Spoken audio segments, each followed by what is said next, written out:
So good evening and welcome to Arlington Public Library. My name is Jennifer Odlum. I'm a Programs and Partnerships Librarian here at Central Library. I am delighted to be working with the League of Women Voters to promote civic awareness and engagement and to host tonight's program. For your awareness, the library has an information table at the back with information and materials relevant to tonight's program. So let's get started. I am pleased to introduce the president of the League of Women Voters of Arlington and Alexandria City, Pam Berg.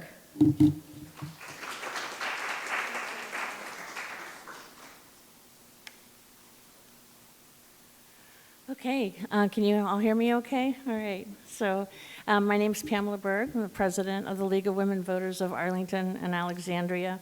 And we're thrilled that you all are here tonight to learn about two very important people who are also very busy right now. But they've taken time to be with us today and to help us learn about how elections are run in Arlington. I want to thank Gretchen Reinameyer, our Registrar, and Dominick Schirripa, Vice Chair of the Arlington Electoral Board, for being here tonight and agreeing to share with us the respective roles that they occupy in the elections process in Arlington. I also want to express on behalf of the League and my personal thanks to the Arlington County Library for providing a space for this event. Thank you very much. This kind of event is important to have available for our community so that citizens and residents can learn directly from the people who actually do this important work. And the local library is a perfect venue for this kind of learning. Again, thank you very much for having us here. Finally, I want to share with you all that this event is made possible by a very generous donation we received last year. From there, a committee was put together to develop a plan to spend the donation according to the wishes of the donor. League member Ann Sharp, where is she? Thank you, Ann, is the chair of the committee, and I would like to acknowledge the work that Ann did, along with committee members Connie Potter, Ann Murphy, Debbie Churchman, Laura Lessing, Don Gurney, and Carol Dawson. Thank you all so much for the work that you did. We hope to have more of these educational events about local government offices here in Arlington County and Alexandria City. And I will turn the show over to Gretchen and Dominick. Thank you.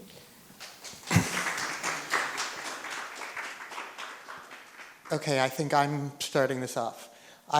As Pam said, I'm Dominick Schirripa. I'm currently the vice chair of the Arlington Electoral Board. The Arlington Electoral Board is a 3-member board. Every jurisdiction in Virginia has one of these boards. There are 133 jurisdictions. So each county and each independent city has one. So Falls Church has a separate one. Alexandria has a separate one. Rich Samp is our chairman. I'm the vice chairman. Kim Phillips is our secretary. The board is appointed by the circuit court. So the circuit court picks us. In terms of membership, the party that won the last governor's election gets 2 members of the board. The other party gets 1. We each serve 3-year terms.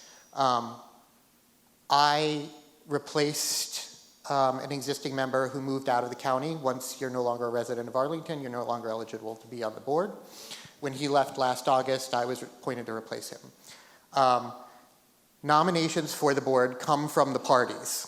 However, our jobs are nonpartisan. There is Attorney General's advice from 20 years ago or so. For those who remember when Jerry Kilgore was the Attorney General, who specifically said that although the process is a partisan process, our jobs are not. So the party that's entitled to a particular seat will submit a list of names to the circuit court. List has to include at least 3 names. It could be however long they would like. And then the chief judge of the circuit court will pick from among those names and name the member. No member's term is shortened in order to deal with that party split. So if somebody, if the governor's office turns over next year from Republican to Democrat, nobody immediately loses their job or has their term shortened. In this case, Chairman Samp's term is up at the end of next year. He is the other Republican appointee on the board. Ms. Phillips is the Democratic appointee. So his term would expire and he'd be replaced by a Democrat. It's the party that won the election. You'll sometimes hear people say it's the party of the governor, but as you probably know, we elect a governor and lieutenant governor separately. So if, for example, the governor, Governor Youngkin was elected and I should know this, but I am forgetting who Lieutenant Governor Sears beat 3 years ago. But if that had happened, and let's say Governor Youngkin went off to run for president, and the lieutenant governor had taken over, we don't change over the electoral boards because it doesn't matter who the governor is, it matters who won the last election. We each serve a 3-year term. Organizationally, the chairman and the secretary have to be from 2 different parties unless everyone on the board agrees that that's not going to happen. We are not volunteers. I appreciate everyone who thanks us for volunteering in our service. We get a stipend. It is not large. If you divided it out by the amount of hours we spend, it's not minimum wage. But it is a paid position, so I appreciate your thanks, but I'm not doing this for free. Oh, I had notes. Yes. Oh, one other thing. We are constitutional officers. We are with the county, but not of the county. We don't report to the board, the county board. We don't report to the county manager. They don't control us. They don't control Gretchen. But we are employees of the county in a sense that they're the ones that pay us. They're the ones that provide all of our funding, that sort of thing. We are not. Gretchen and her staff are bound by certain policies of the county. So it's kind of this weird codependent relationship we have with the county. In terms of duties, the electoral board is generally in charge of all policy in terms of the conduct of an election. For the larger counties, Arlington among them, we delegate most of what we do what needs to be done on a day-to-day basis to make sure elections function to the professional staff. So Gretchen is also the director of elections for Arlington, and her staff runs most of what you are going to see over the course of the next 45 or 48 days. So I will put our duties in 4 buckets. 1, we ensure the orderly conduct of elections. 2, we appoint officers of elections, who are the folks you see at precincts on election day. Talk more about them in a little bit. 3, we do the canvass, also something we'll talk about later, and judge provisional ballots after election day. And 4th, and probably most important, given how things operate here in Arlington, we appoint the general registrar. As I said, she doesn't report to the county board. She technically reports to us. And with that, I'm going to pass it over to Gretchen to talk about what she does. Hello, I'm going to stay seated if that's okay. So my name is Gretchen Reinameyer, and I am the General Registrar and Director of Elections for Arlington County. I was appointed Director in 2019, and then I've been with the Office of Voter Registration and Elections in Arlington since 2008 in several different positions. So as stated, I am appointed by the Electoral Board, and I serve a 4-year term, and I am not affiliated with any political party. The primary duties of the General Registrar in Arlington is to maintain the office of the General Registrar and to maintain an accurate list of registered voters here in Arlington County. So what this means is that we process all of the voter registration transactions in the county. So a lot of times when I tell people what I do, they'll laugh and say, well, is that a full-time job? Don't you just do that one day a year? And the answer is, well, yes, it is very much a full-time job because voters move and they can register 365 days a year, and our office is here to process those transactions. So a little bit of history about the position of General Registrar in Virginia is the position was first created in Arlington in 1950. Prior to 1950, Arlington used a system of precinct registrars. So I don't know how many Arlington residents we have, or if anybody's familiar with the Reeves farmhouse in Bluemont, that big white house in Bluemont. Well, Mr. Reeves was actually the precinct registrar for the Bluemont neighborhood back in the day. And so what voters who lived in Bluemont would do is when they wanted to register, they would go to Mr. Reeves' house, and they'd tell him he wanted registered. He'd go get his book, his poll book, which was a physical book, and he'd enter their name into the poll book. And then 21 days before every election, he would close the books, which is where that term comes from. So he physically closed the books, sealed that poll book, and delivered it to the electoral board so that they can conduct the election. Arlington has a very long tenure of registrars. I'm only the 5th general registrar since 1950 in the county. There's not a great deal of turnover in our elections office here in Arlington County. So my primary duties, in addition to voter registration, as I'm sure you guys can imagine, the elections have become increasingly complex in the last few years. So in addition to processing voter registration transactions, our primary functions are also to educate the public about voter registration. So I want to thank the League of Women Voters of Arlington and Alexandria and the library tonight for being able to provide a platform for me to complete my statutory duties to educate Arlington about voter registration. We also, when voters register, will ensure that voters are placed into the correct districts. So while we don't draw district or precinct lines, it is my responsibility to make sure that people are getting placed into the correct legislative district. We also qualify candidates for the ballot, and we'll talk about some of these a little bit later in more detail. We design our ballots and ensure that enough are ordered for the election. We also approve absentee ballot applications, those mail ballot applications, for all of our voters, and what we'll do is we'll qualify those voters because we do hold the list of registered voters, so we are qualifying those requests for absentee ballots throughout the year. We program, test, and secure the voting equipment that Arlington uses, and I oversee the general running of the office. So, and as I'm sure you're aware, no job description is complete without the ubiquitous other duties as assigned category. So in my case, the other duties as assigned come from the electoral board, so they can delegate duties to the general registrar in their capacity of what's called the director of elections. This is a new title that was added to the Code of Virginia about 6 years ago. To more formalize what has been taking place over the last several years, where the general registrar has been taking on more and more of the election duties with the expansion of no excuse absentee voting and some of those laws in Virginia. So elections aren't just one day a year. We're actually voting for about 9 months this year.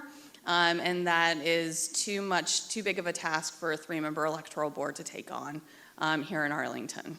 So. Yes, I will say, we'll talk about early voting, but if you think about the amount of time that we have been early voting for 3 different elections, it is about 1/3 of this year has been spent with voting going on.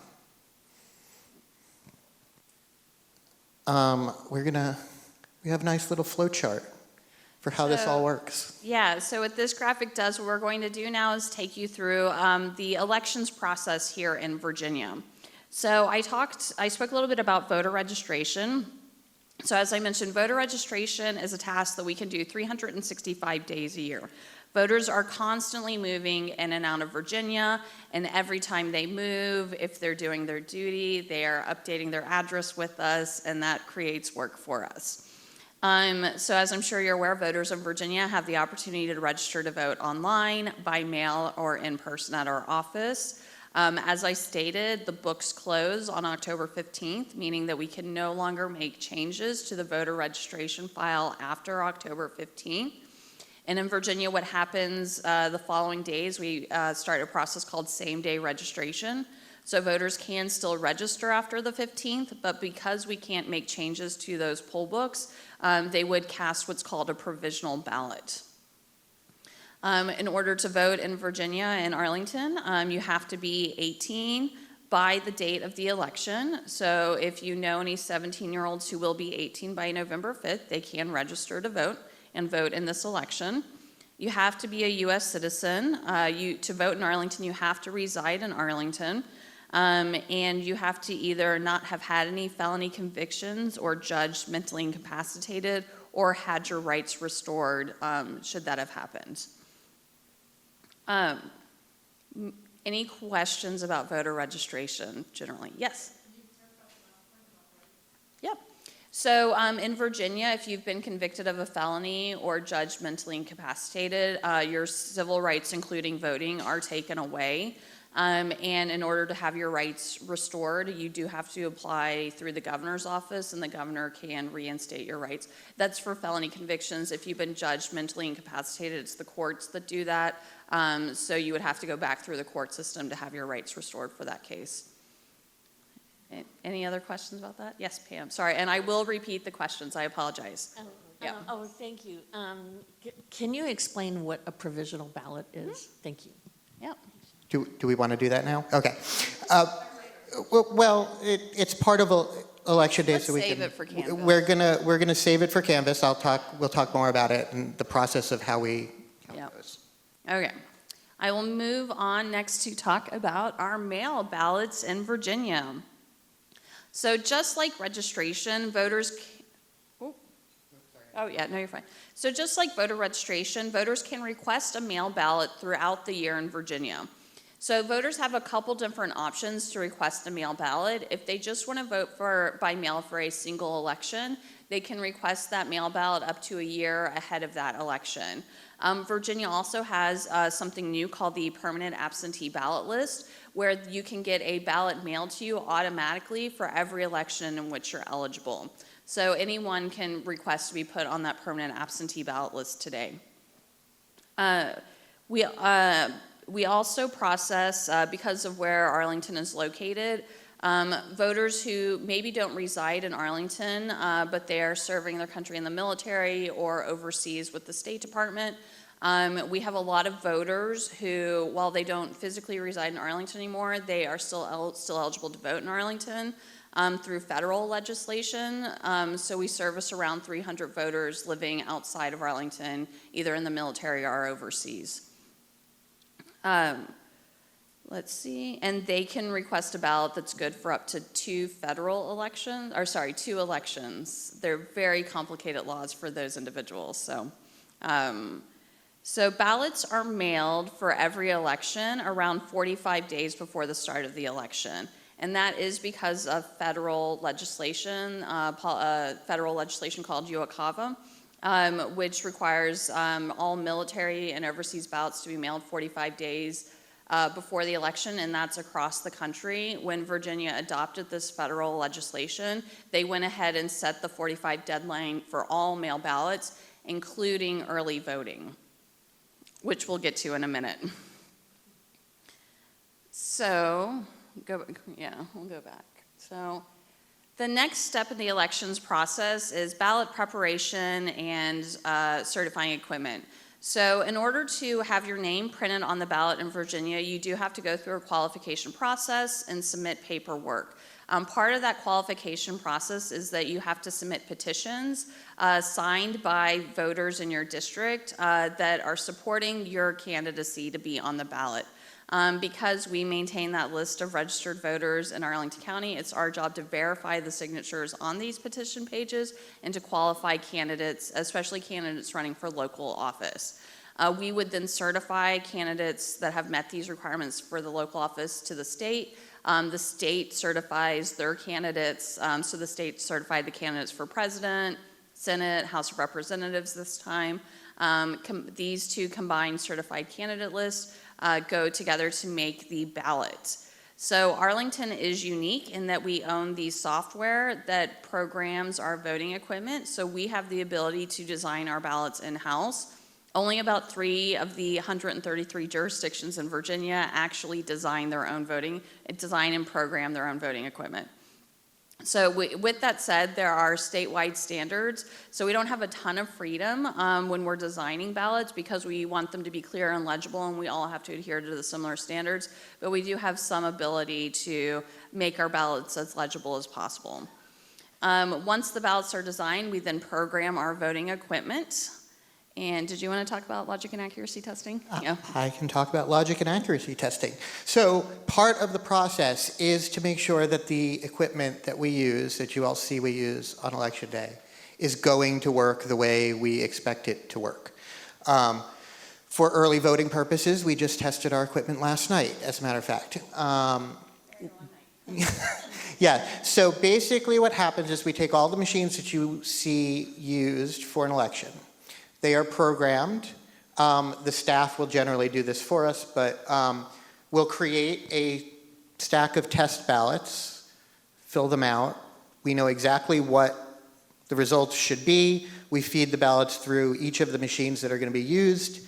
We have it spit back the results, and we confirm that what the machine is reading on those ballots is what the machine should be reading. We then reset the machines, turn them back to 0. We make sure that all of that comes back 0. We seal up the machines. We record numbers. Those seal numbers will go with the equipment to the precincts. We'll talk about this on Election Day, but then this is part of chain of custody. Almost everything we do has paperwork, has signatures, has some way of tracking that everything has happened. Nobody has gotten into things in between steps. So we did last night all of the equipment that will be used at the 4 early voting sites. Everything came back as it was supposed to. We have sealed up the equipment. It will be delivered to the sites in order for voting to start at, I blame Gretchen for this, it's Long Bridge Aquatic Center, and at the office starting on Friday, and then at Walter Reed and Madison Community Centers towards the middle of October when we open those locations. Parties are entitled to have observers, 1 observer each at logic and accuracy testing, so that they can confirm that everything is correct, that we have sealed up the machines. They're allowed to take down the seal numbers. They're allowed to take down what is called the protective count number on the machines. The protective count, I got this comparison from Gretchen. There are 2 counts on a machine. One is the public count. That's like your trip odometer, which you can reset to 0 each time you start a new trip. And then there's the protective count, which is basically the odometer on your car that just runs from 0 and counts the number of ballots that have run through that machine since we put it into service. One of the machines we tested last night had 125 total ballots that have gone through it. Another one had 10,000 that have gone through it in the course of its life. So all of those machines now have seals. The parties know, well, one of the parties knows. The other one did not have a representative at logic and accuracy testing. We'll do logic and accuracy testing again for the machines that will be used at precincts on Election Day in a few weeks. Same process, just a lot more machines. That is the opportunity for us to determine that the machines have been programmed correctly and they're going to function the way we expect them to do so on Election Day. Once they're sealed, that's it. Nobody can tamper with them. If somebody opens one of these on Election Day and the seal number doesn't match, the seal is broken, that machine's going to wind up coming back to the office and a new one's going to be sent out. We always have spares that we've tested and sealed up because any reason that something looks like it may be off. If you start something up and it doesn't print out a 0 tape, meaning it looks like there are votes that have been cast on that, back to the office, new one comes out. We're very careful about how this works. Yeah, so one of my favorite things to do as an election administrator is to read the news after an election. And what I'm looking for when I read these news stories is what went wrong and what can we do to prevent that from going wrong here in Arlington. And so a lot of the things that you hear about or read in the news about things that maybe went wrong on election day, some things are emergencies that just are hard to avoid, but some things are just poor logic and accuracy testing. Is before you send this equipment out, you need to know that it's working the way you programmed it to work, and you need to make sure that all the voters got added to the poll book. You can check them in. So there's just a very long checklist that we do for all of the equipment used in the election prior to it being deployed to a precinct. And all of those things sealed up, all seals are compared on election day. Nobody is using equipment that somebody has gotten their hands on between when we, typically either Gretchen and or members of the electoral board, have watched those seals go on. We know that they've been sealed, and if the seal numbers cease to match, we know somebody has opened that stuff. I think there might be a question. Yes. My question is, how confident are you that this system is fail-safe in terms of challenges later on? And I'm wondering if when the machines are checked and certified that they're all good, do they go into a room that has 24-hour security? Not personal, but maybe video? So I have no idea about this. Gretchen can talk a little bit about that. We have all of our equipment at a warehouse. It's a public building. It's locked up. There's an alarm on it. Yes. All jurisdictions have to have what's called an equipment custodian.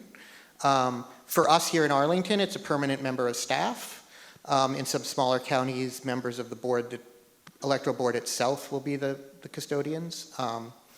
So I know that the police department would probably blow a gasket if we talked about the specific security, but yes. So what I'll say about the voting equipment that we use in Virginia, it's been duly certified at the federal and the state level. So there's a federal equipment testing lab run by the Election Assistance Commission. So they employ a couple of independent labs. And all of the voting equipment used in Virginia has to have been certified by one of these laboratories at the federal level.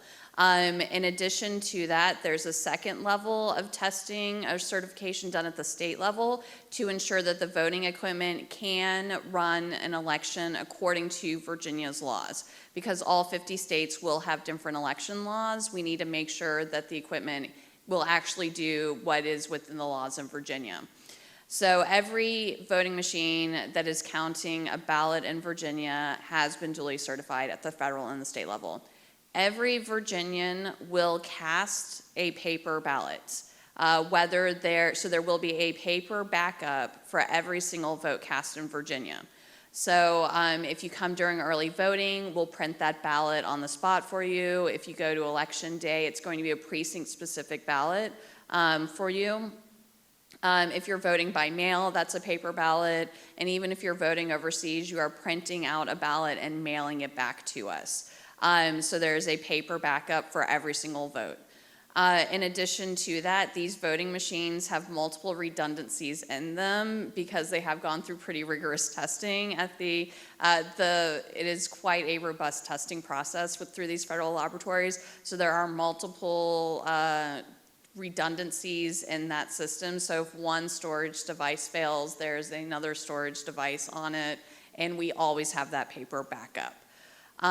So I would say, no system, I'm not going to say any system's perfect because no system is perfect, but voters in Virginia should be able to vote with confidence, knowing that there are several redundancies in place to protect their vote after they cast it. In addition to that, we'll leave it. I'm going to just add one thing. The machines all, I don't think this is top secret security information that I'm not supposed to divulge. If Gretchen leaps from her chair and tackles me, you'll know I'm saying something I'm not supposed to.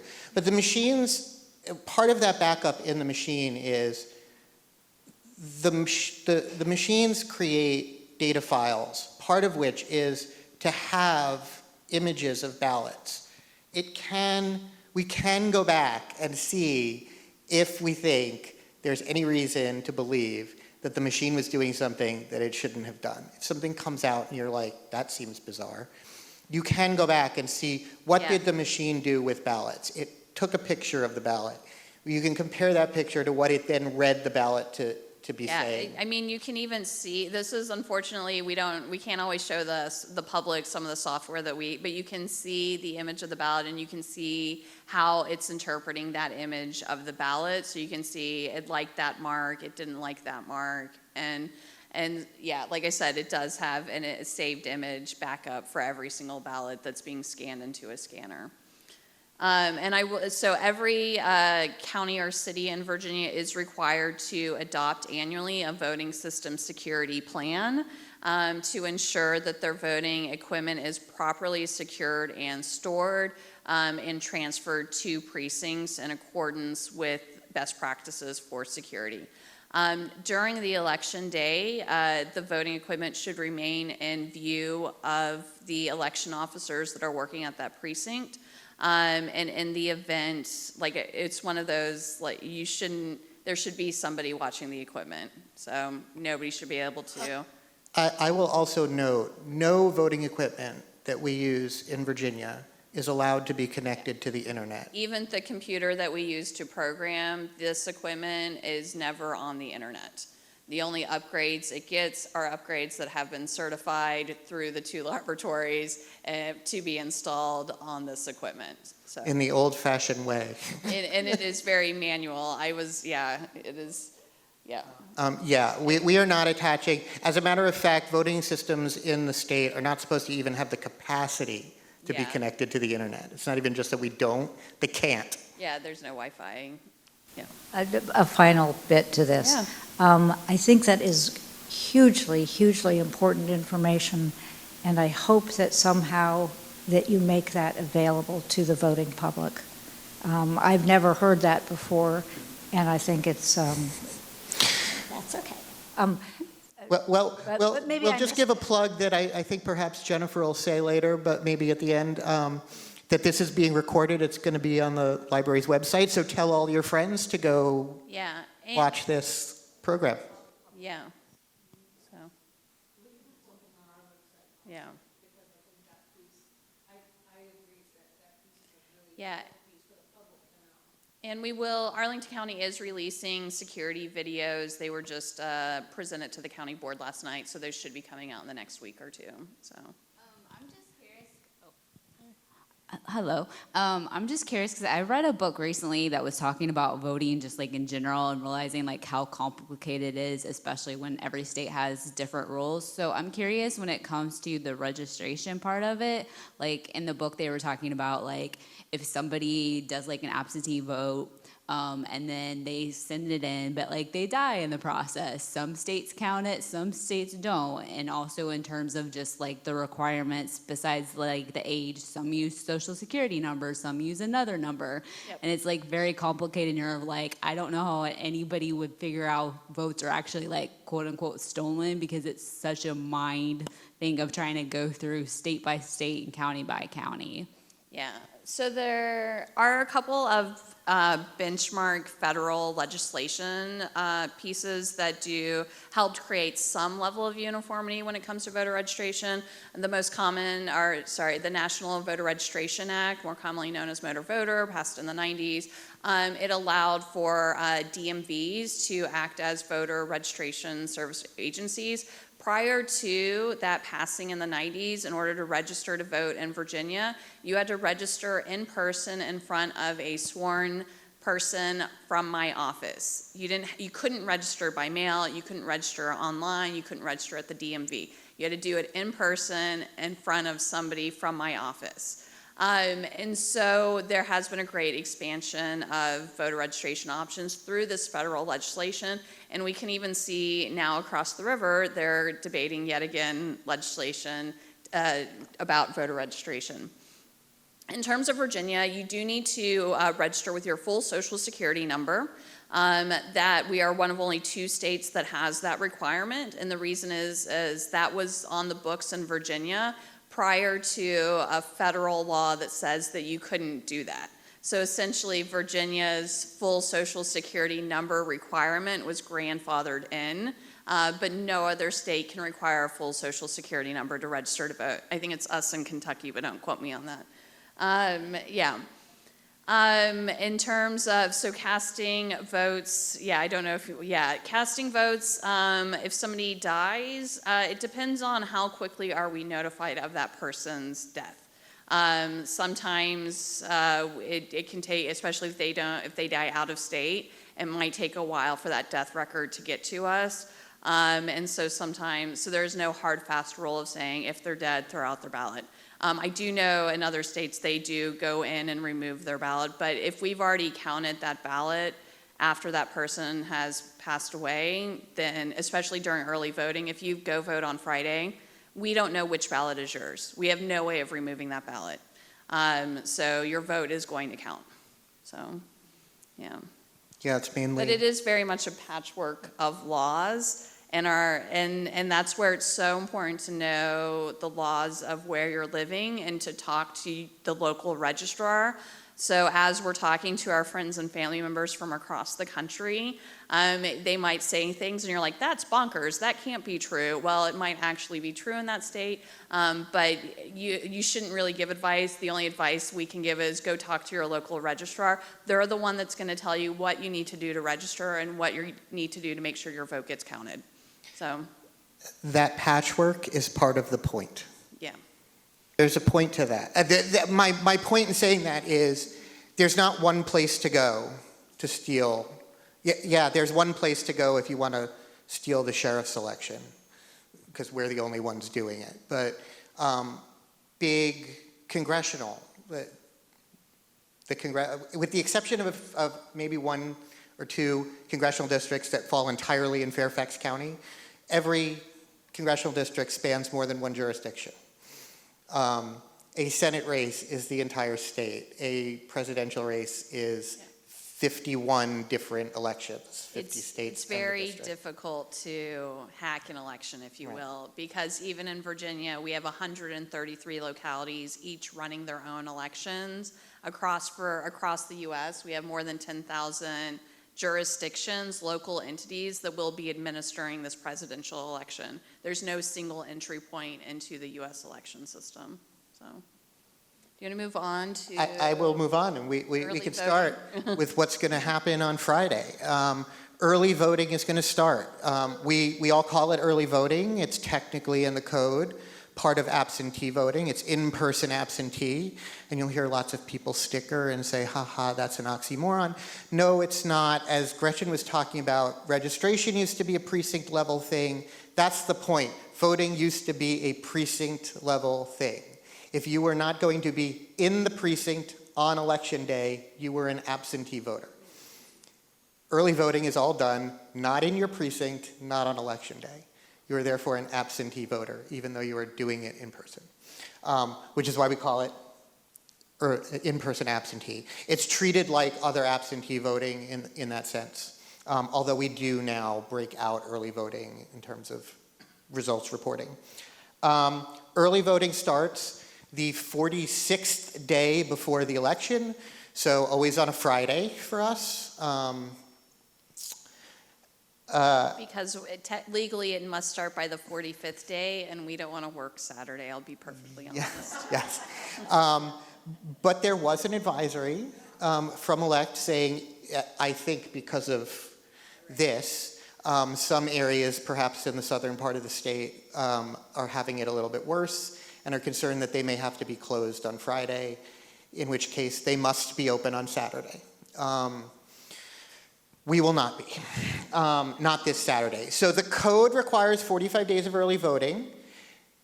Early voting must be available in the registrar's office during regular business hours, generally speaking, Monday to Friday, at least 8 hours each of those days. It must also be available the final 2 Saturdays, so the Saturday immediately prior to the election and the Saturday before that. Beyond that, the electoral board has the ability to set additional hours. The county board has the ability to create satellite offices of the registrar. Now, in some places that are larger geographically than Arlington, they will have satellite offices that are open 360, like they're open all year because they're very large jurisdictions and they don't want everyone to have to, in Loudoun, drive to Leesburg. Or I think it's Bath County and Only York County has two offices open 365 yes, days. because they're, as they described it, it's a very long county, and the county seat is in one far end of it, and so they have one in the other far end of it, so that nobody has to drive basically 2 hours to get to the office. We do not have satellite offices except during early voting. The electoral board controls the hours of those satellite offices except those 2 Saturdays, which law requires all satellite offices and the registrar's office must be open. Which in some places can cause a little bit of a fight between the county board and the electoral board because the county board wants early voting and sets up sites, and the electoral board says, no, we don't really want to have people there because it costs money and it does require resources. And Gretchen will tell you, while it's only open for the next 45 days, the Aquatic Center is an office of the registrar and must be able to do all the things that the registrar's office can do. And I left out the most important part, that we only have 9 permanent employees in our office. So serving 155,000 active voters in Arlington with 9 employees running 4 different sites can be extremely difficult for long periods of time. So. Which is why 2 of those sites are generally only open those last 2 weeks, so that we're not trying to staff 4 different locations for a month and a half. Early voting ends the Saturday before the election, so this year, November 2nd, will be the last day of early voting. If you can't make it in by then, you'll have to come in on the 5th. Go to your precinct on the 5th. Otherwise, early voting is going to look a lot like what you do on election day. You're going to come in, you're going to check in, you're going to get a ballot, you're going to fill it out, you're going to put it in a scanner. Once you hear that little chunk of the ballot falling down into the ballot bin attached to the scanner, you have voted. And at the end of every day and beginning of every day, we are doing a reconciliation and check on those numbers again, making sure the equipment's remaining sealed, the numbers match what we recorded the day before. We also do a reconciliation of every polling location on a day. The number of voters that came in to vote, checked in on the poll book, should equal the number of ballots that were given out. And that should equal the number of ballots into a scanner. And if they don't, we need an explanation for why it doesn't match, because people are people, things will go wrong. But we do that reconciliation all 45 days of early voting to make sure that everything is being accounted for the entire period. So. Yeah. So what about drop boxes? Drop boxes. So drop boxes will open on Monday because ballots haven't quite hit people's mailboxes yet. But Arlington County does use 9 drop boxes. In Virginia, they are optional. They are not a requirement. But in Arlington, during the pandemic, we invested in 9 drop boxes that will be open 24/7. We have one just out front here. And those ballots are collected daily from those drop boxes by a team of election officers. And the drop boxes have video surveillance and have other security requirements and things put into place. I know this is a hot issue. Those of you who have been at electoral board meetings know this has come up repeatedly over the last couple of years. Yes, Arlington has more of those permanent, the nice purple ones that you see. There must be some sort of drop box in the registrar's office. So if you go to Alexandria or Fairfax, there is a drop box. It has to be in the registrar's office. It must be in each satellite office when early voting is occurring. Every precinct on election day will have a little blue sort of portable box that is a ballot drop box. Those have chain of custody, just like everything else we do. Those 2 election officers that go and collect those once a day, required by, I don't know if it's code or if it's reg. Might be a regulation rather than the statute saying. It's regulation, it's Yeah, not code. that says yeah. once every 24 hours we empty those boxes. The 2 people that go will count them up. They'll confirm how many they have. They will put them in an envelope. They will seal them up. They'll get opened later to be processed along with others. We'll confirm that the numbers all match. As Gretchen said, they're under surveillance 24 hours a day. Video surveillance. Yeah, does somebody sit there and watch the video all day? No. Do we review the video every day? No. Yes, we have to. I mean, we look at things, but like the idea that anybody is going to be able to sit like a security guard in, say, the Pentagon and watch the screens every moment is not, but they're there. We will know if somebody does something to those boxes, if somebody is tampering with them, if somebody looks like they're doing something they should not be doing with them. The one really good thing about them is we watch you put your ballot in on the tape, we go and pick it up.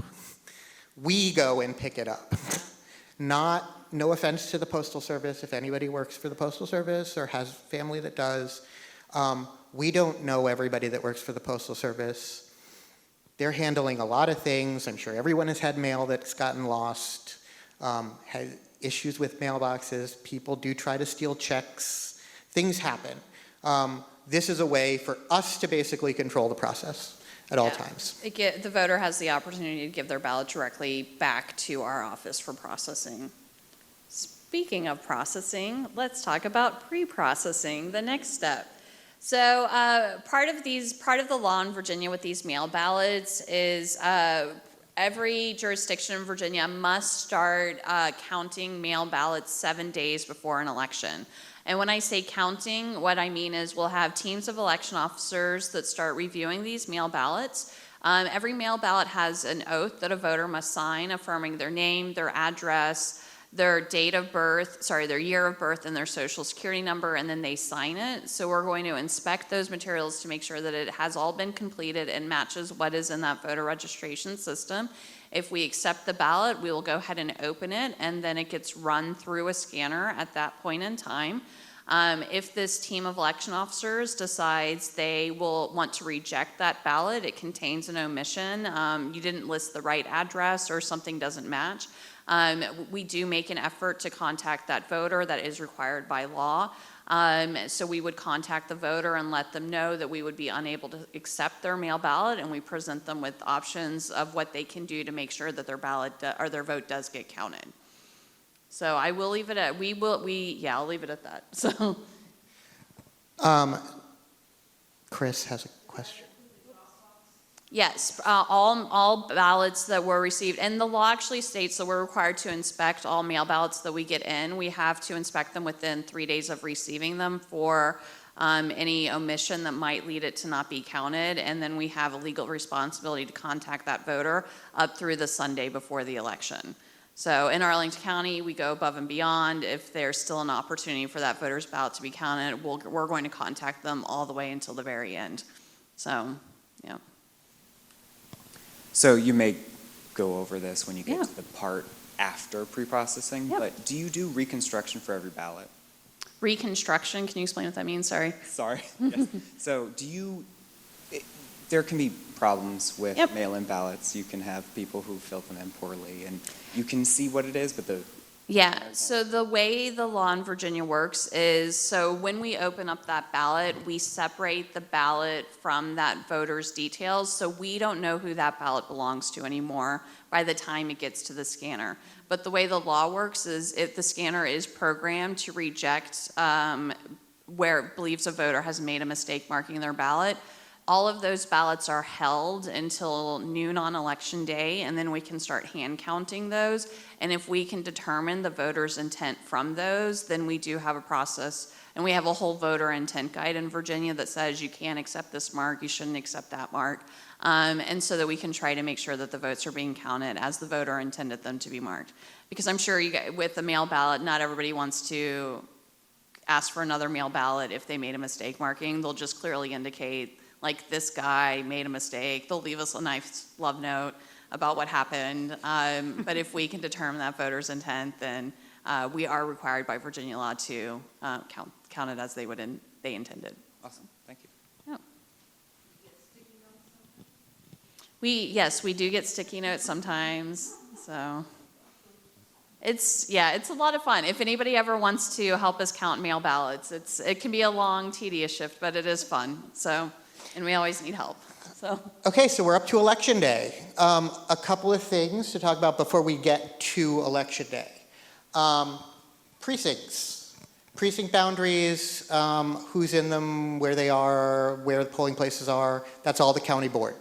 The county board decides those things. We are required with the census to reevaluate our precinct boundaries because under Virginia law, we are not supposed to have what are called split precincts, precincts where different voters would vote in different legislative or congressional districts. So depending on how the map changes for legislative or congressional districts, we may have to move lines. You can get a waiver. We have one split precinct that crosses House of Delegate boundaries. So there's some voters that are in a different delegate space, but generally that's the rule. There's a minimum size, I think it's 100 or 500 voters or something like that. You can't have a precinct smaller than that. You cannot create a precinct that is larger than 5,000 voters. It's 5,000, right? Not 4,000, okay. If 4,000 voters show up at a presidential election at that precinct to vote, we must break up the precinct. It is now considered to be too big. We're pretty sure, although I don't think we have any formal confirmation of this, that it's how many voters in the precinct show up at the precinct on election day, not mail ballots, early voting, all of that, so. Yeah, so as you guys can imagine, Arlington is a very densely populated area. We do have some precincts that are well over 4,000, but because we are a transient area where people are moving all of the time, and some of our higher density precincts are located near early voting sites, so those voters are voting early and not on election day. This is something that we are constantly keeping an eye on because we do have some of the largest precincts in the state. A large precinct can lead to long lines, and that's certainly not something we want when we're running an election in Virginia or in Arlington. Right. How many, when you are deciding how many voting machines per precinct, is that a set number, or is it up to you to decide? There's a formula. There is a formula. We have to have a certain number of scanners per how many voters in that precinct. We usually go above and beyond in a presidential election because once again, we have the equipment, and in a presidential election, we send everything we have out there. So, yeah. The minimum is probably a lot lower than you think, though.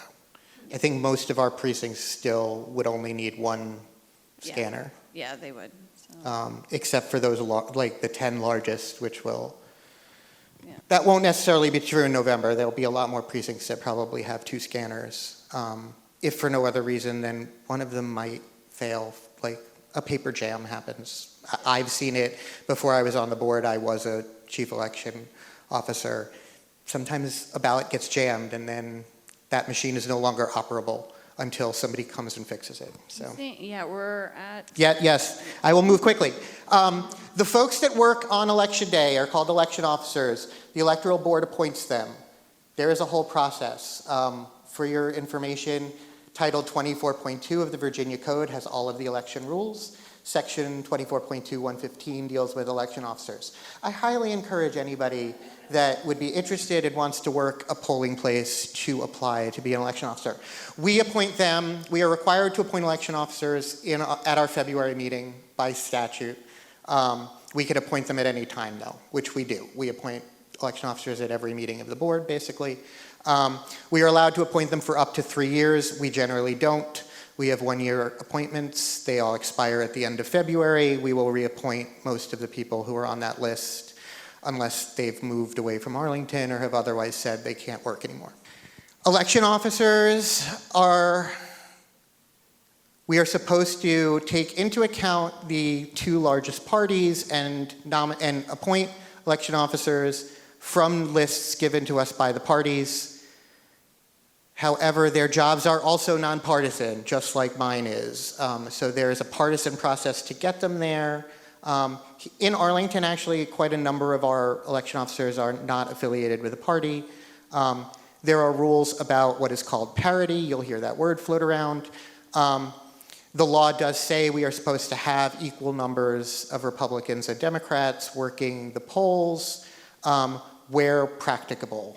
That word pops up a lot too. Nobody has been polite enough to precisely define what that means for us, but there it is. Can we maybe move to Canvas? Yes. Because that's some of the Yeah. exciting things that happen after the election that I don't think are So generally known. a couple of things I would like to say about Election Day, mainly about chain of custody stuff. As I was saying earlier, before polls open, election officers are going through checking all those seals, making sure everything matches. The parties or candidates, if it's a primary or they're an independent candidate, are permitted to have observers watch that process. The end of the day, you do the same sort of thing. Again, a whole bunch of paperwork, a whole bunch of things that are being signed. The boxes full of the ballots that have come out of the scanner. The boxes of ballots that weren't used at all. We have records of how many ballots went out, how many ballots were spoiled, if somebody returns a ballot. Everything is kept track of. When you're filling out a statement of results as an election officer, if the number of people who checked in to vote does not equal the number of votes on that scanner, we better have an understanding of why the folks at the precinct think that happened. There are reasons it can happen. People get a ballot, never vote it because they become uninterested, something happens, they run off. So there is a lot of paperwork. As a matter of fact, the officers of election will return something like 14 or 15 different envelopes of things. Almost all of them have signatures and seals, and we will then, as we process things, go through and reseal, open, reseal. You all know what Election Day looks like. I don't need to tell you. I know Gretchen said that the machines are supposed to be in the view of the election officers at all times. They're actually supposed to be in view of the public at all times. Even when a machine jams, something goes wrong with it, you kind of put a little card over it and said, don't use this machine, but it can't be rolled off into the back. It's supposed to stay there so that nobody can think that anybody is fiddling with it. The only people that are supposed to touch those things are technicians that we send out when there's a problem and they need to diagnose it. So we're going to move on to step, I think it's 7. Well, unofficial results. So on Election Day, this is still a manual process, even in the digital age. The folks at the precincts are going to take numbers off the tape that comes out of the scanner. They're going to use those numbers to fill in a form that they're going to put in a web form that goes to the office. Gretchen is then going to lock herself in her office, take those numbers and manually transfer them from that form to the state system. There's no uploads. So folks that want fast results, great. The numbers you're looking at on election night, and I will give Gretchen a lot of credit, as well as everyone that works for us, we get results up really quick for a big county. Sometimes things happen. Somebody reads a 6 as a 9. It's been a long day. We have all been up since 4 o'clock in the morning. It's now 8, 9 o'clock at night. It's hard. So the next part is Canvas. We are going to come back the next day, and we are going to start doing the process of making sure that's all right. We're going to open up those envelopes. We, the electoral board, are going to look at the tapes, compare them to what's on the pieces of paper that have been filed, compare them to what we've inputted, Gretchen has inputted into the system, the state system for results. And we're going to correct any errors that we have found. We're also going to go through provisional ballots. I know we talked about provisional ballots.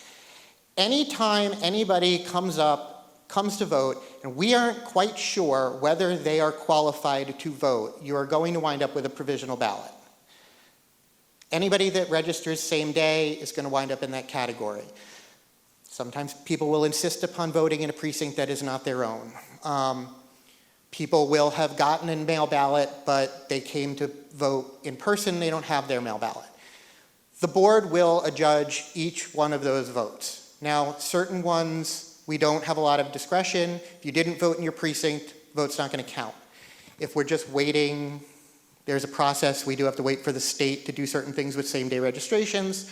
Once everyone is confirmed as being a valid registrant, those votes will count. Once we determine 3 days after the election that no absentee ballot has come back from one of those people that didn't have their ballot with them, their vote will count. There are always special circumstances. People make mistakes. If you are living with your son, you're John Smith and you're living with your son John Smith Jr., sometimes John Smith Jr. comes in and we accidentally checked in John Smith Sr., and then Dad comes in and we say, well, you've already voted. And he says, no, I haven't. So provisional ballot. Those are all judged by the electoral board. If we determine that they're valid votes, we open the envelope, we put it in a box. Eventually they will also go through a scanner and will be added to the counts. We are going through all the paperwork. We're making sure that we can track all of the ballots.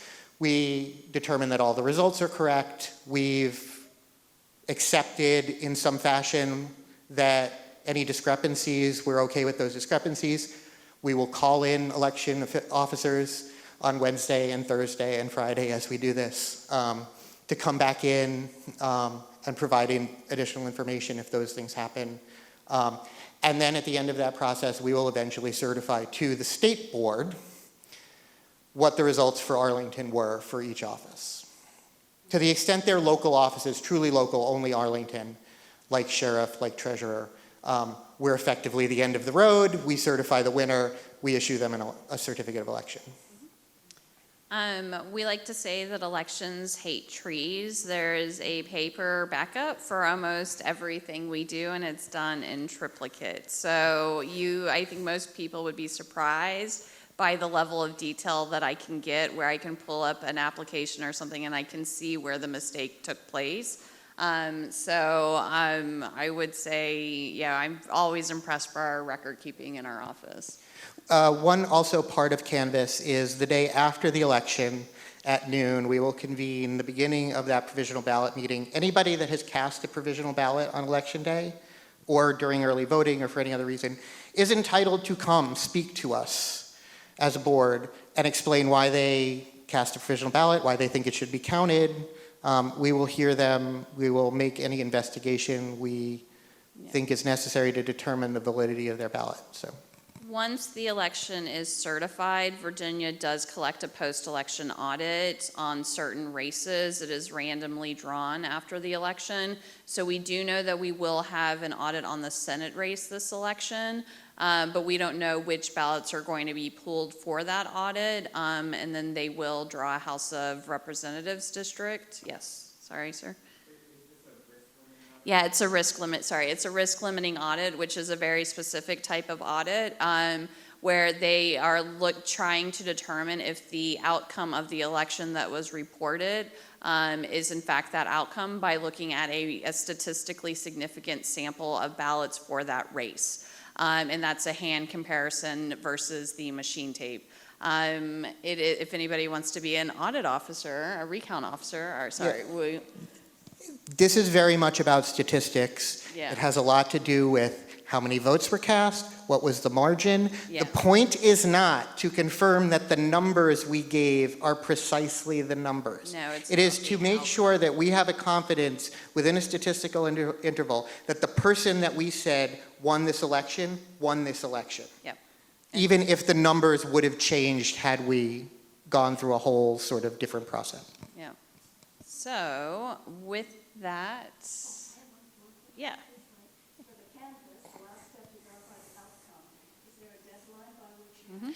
Yes, it used to be 7 days. They changed the law this year. So for November, we will have 10 days from the election, so the Friday following.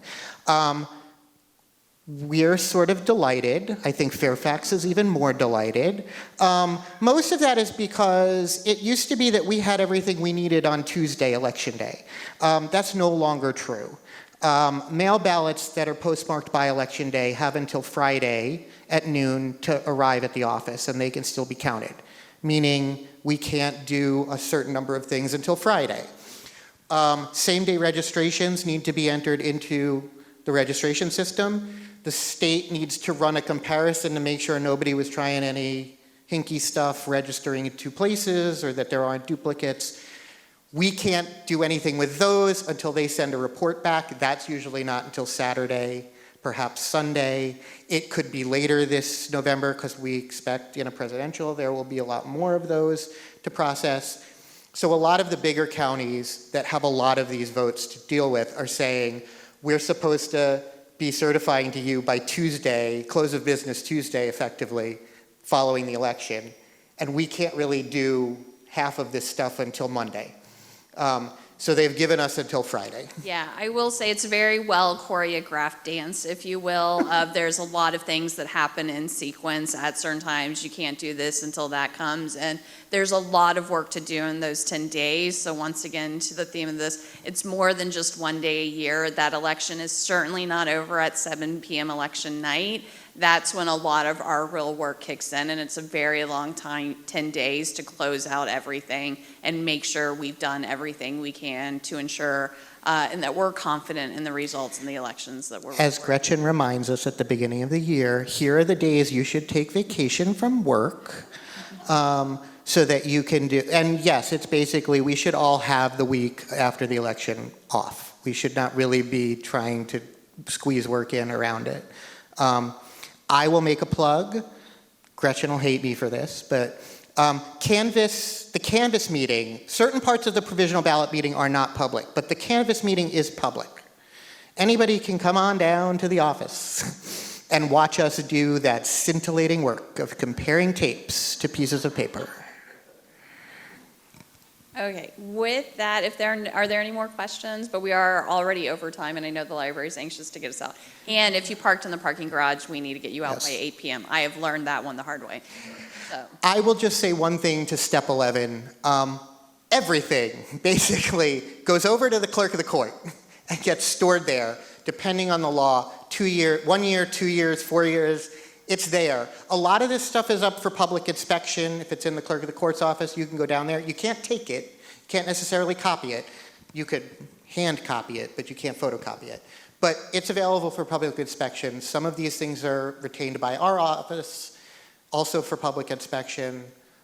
We're not doing anything in secret. As a matter of fact, there's something in the code that says nothing should happen in secret. There should always be eyes on us while we're doing these things.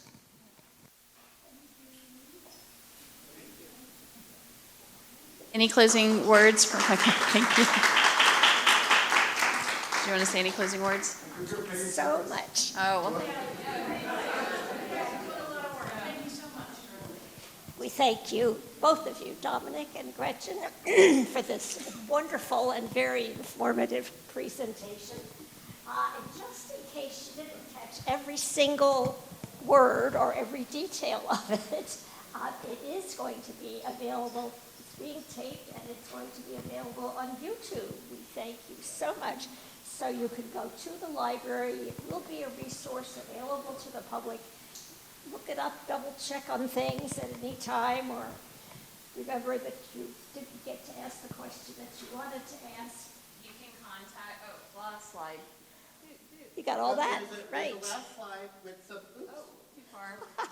With some resources, but also I'm going to go back because there is oh no, I did it again. You can always contact our office at voters@arlingtonva.us.